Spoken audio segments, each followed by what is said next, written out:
আফ্রিকার বিস্তীর্ণ তৃণভূমিতে শিকারী প্রাণীর অভাব নেই। সিংহ, চিতাবাঘ, হায়না প্রত্যেকেরই রয়েছে নিজস্ব শিকার করার কৌশল। কিন্তু গতি দিয়ে প্রতিদ্বন্দ্বিতা করতে গেলে এদের সবাইকেই অনেকটা পিছনে ফেলে দেয় একটি প্রাণী।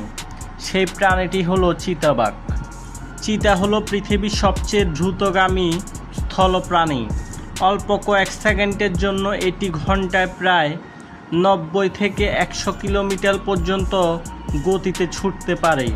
অর্থাৎ একটি শহরের রাস্তায় বৈধ গতিসীমার কয়েক গুণ বেশি গতিতে এই প্রাণী ছুটে যেতে পারে, তাও সম্পূর্ণ খোলা প্রাকৃতিক পরিবেশে। তবে চিতার সবচেয়ে অসাধারণ বিষয় শুধু তার সর্বোচ্চ গতি নয়, বরং এত দ্রুত গতি অর্জন করার ক্ষমতা। একটা চিতা যখন শিকারকে লক্ষ্য করে দৌড় শুরু করে, তখন প্রথম কয়েক সেকেন্ডেই তার গতি নাটকীয়ভাবে বেড়ে যায়। তার শরীরের গঠনই তৈরি হয়েছে দ্রুত দৌড়ানোর জন্য। লম্বা ও সরু পা, নমনীয় মেরুদণ্ড, শক্তিশালী পিছনের পা এবং তুলনামূলক হালকা শরীর, সব কিছু মিলিয়ে চিতা যেন প্রকৃতির তৈরি একটি জীবন্ত স্পিড মেশিন।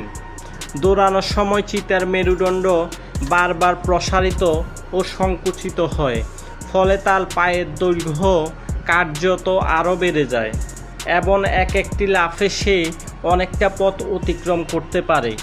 উচ্চ গতিতে ছুটতে গিয়ে কখনো কখনো চারটি পাই একই মুহূর্তে মাটি থেকে উঠে যায়। আরেকটি বিশেষ বৈশিষ্ট্য হলো চিতার লেজ। সাধারণত প্রাণীর লেজকে শরীরের ভারসাম্য রক্ষার অঙ্গ হিসেবে দেখা হলেও চিতার ক্ষেত্রে এটি উচ্চ গতির দৌড়ে গুরুত্বপূর্ণ ভূমিকা রাখে। শিকার হঠাৎ দিক পরিবর্তন করলে চিতাও দ্রুত বাঁক নিতে পারে, আর তার লম্বা লেজ অনেকটা রাডারের মতো শরীরের ভারসাম্য নিয়ন্ত্রণে সাহায্য করে। চিতার চোখও শিকারের জন্য বিশেষভাবে অভিযোজিত। চোখের ভেতরের গঠন তাকে দূর থেকে চলন্ত শিকার শনাক্ত করতে সাহায্য করে, আর চোখের নিচ থেকে মুখের দিকে নেমে আসা কালো দাগগুলো, যেগুলোকে অনেক সময় টিয়ার মার্কস বলা হয়, সূর্যের তীব্র আলোয় চোখের চারপাশের ঝলক কমাতে সাহায্য করতে পারে বলে ধারণা করা হয়। কিন্তু এত গতি থাকার পরও চিতা দীর্ঘ সময় দৌড়াতে পারে না। এটাই চিতার সবচেয়ে গুরুত্বপূর্ণ সীমাবদ্ধতা। চিতার শরীর অত্যন্ত দ্রুত গতির জন্য তৈরি হলেও এই দৌড় তার জন্য প্রচণ্ড শক্তিক্ষয়ী। কয়েকশো মিটার দূরত্বের একটি ধাওয়া শেষ করতেই তার শরীরের তাপমাত্রা দ্রুত বেড়ে যেতে পারে।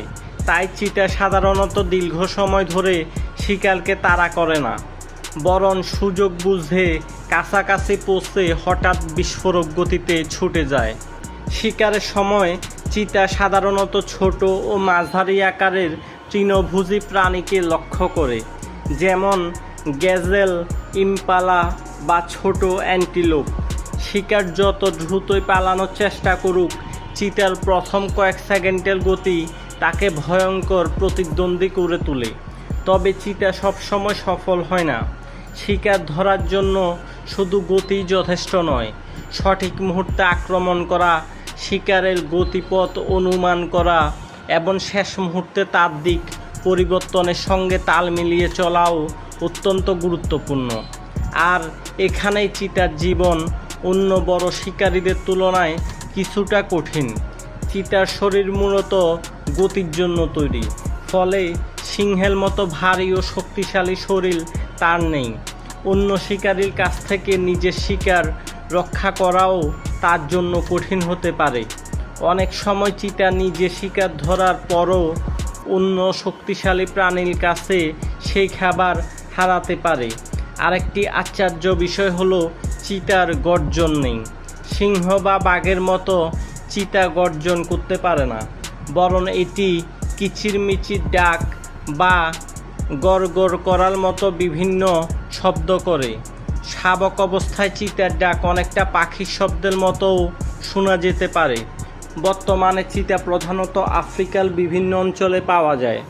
এশিয়ায় একসময় এর বিস্তৃতি অনেক বেশি ছিল, কিন্তু আবাসস্থল কমে যাওয়া, শিকার এবং মানুষের সঙ্গে সংঘাতসহ বিভিন্ন কারণে পৃথিবীতে চিতার সংখ্যা ব্যাপকভাবে কমে এসেছে।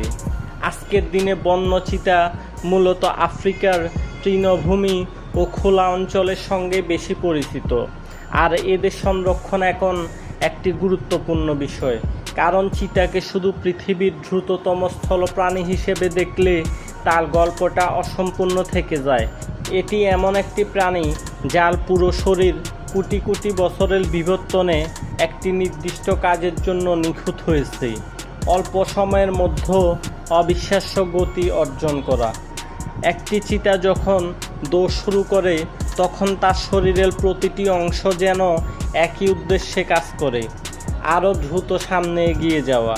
কিন্তু সেই গতি মাত্র কয়েক মুহূর্তের, আর সেই কয়েক মুহূর্তেই চিতার সবচেয়ে বড় শক্তি।